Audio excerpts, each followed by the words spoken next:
to be honest with you, when I started blogging, I did it as wanting to address Hispanic, issues. But because of the immigration issue, we have, it has kind of transformed us being, such as myself, a Mexican American, into being. The lines have been blurred into being an immigrant, and so I already knew that this was already going to come about.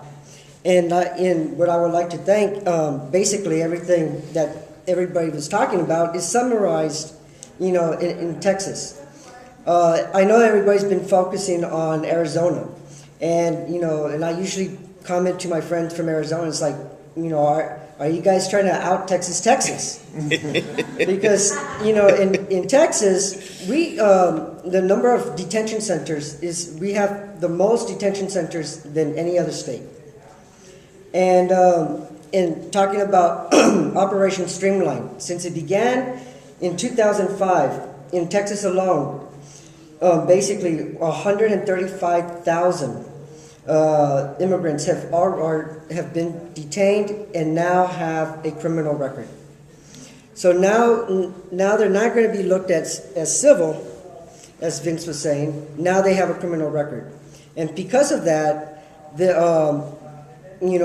Homeland Security and ICE are now allowed to deport them. But the problem is that also in Texas, that in the sense of the federal prosecution of immigration violations, it's 54%.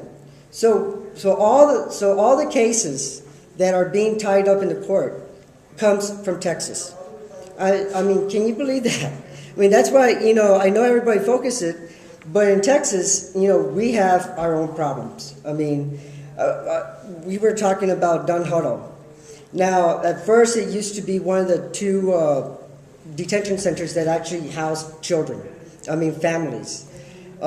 Since a group of us, very small, not very large, would go out there every month and start protesting.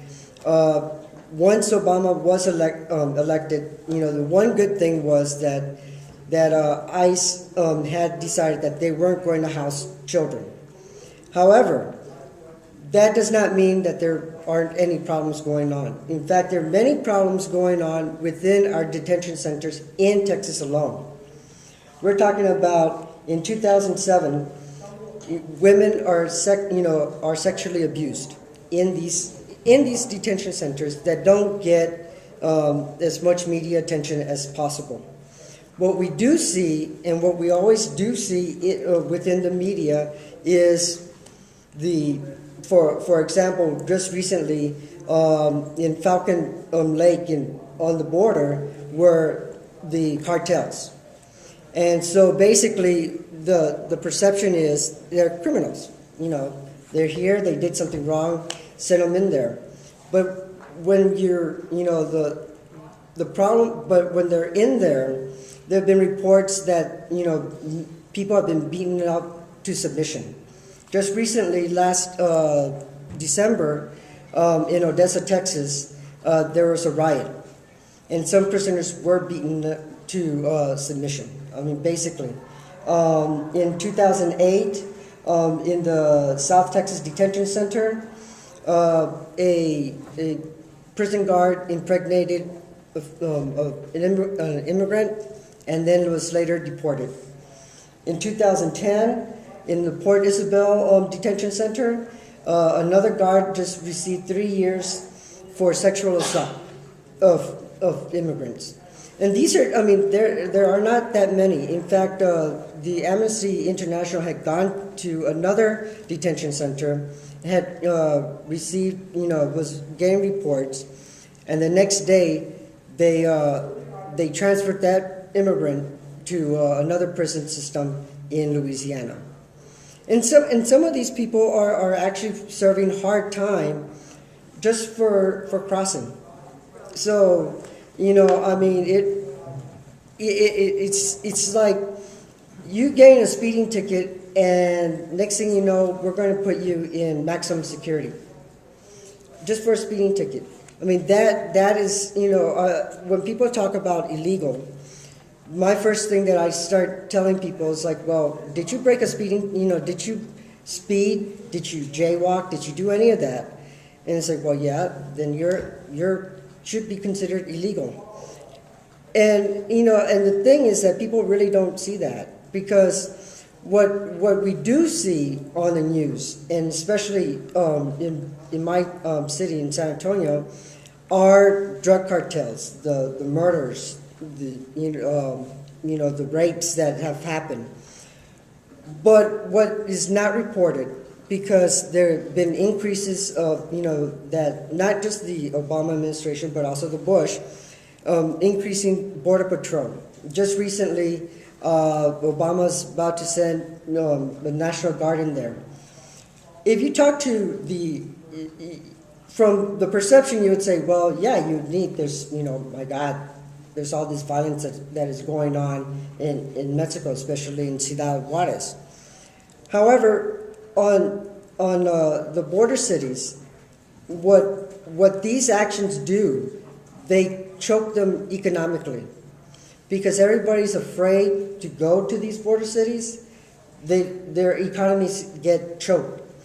When one of the complaints that I have spoke to, who is the chair of the Chamber of Commerce in Zapata, Texas, his complaints are that when you start declaring this war, this border war, what you see and what you think is, Iraq, Afghanistan, and what happens is that people are going to stay away.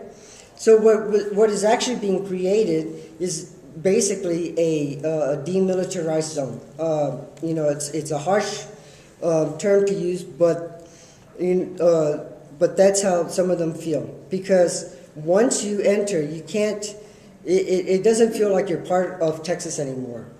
You really do feel that you are going into this area, this zone of indifference, that you don't know if you're going to be able to come out, because depending on how heightened the immigration issue is, and I could speak out of my own experience, is that Border Patrol get very itchy finger triggered. I mean, they really do. If you don't answer them very correctly, they will detain you. The other thing is having the National Guard there. Last time the National Guard was there, some of them had run amok. I mean, they were going in neighborhoods, and some of them shot up a barbecue. A barbecue in the United States. These are our own, these are our own troops.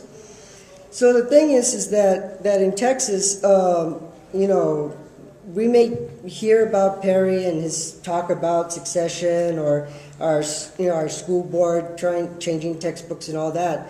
What it really has been flying under the radar is our own immigration problem in Texas. Great, thank you very much.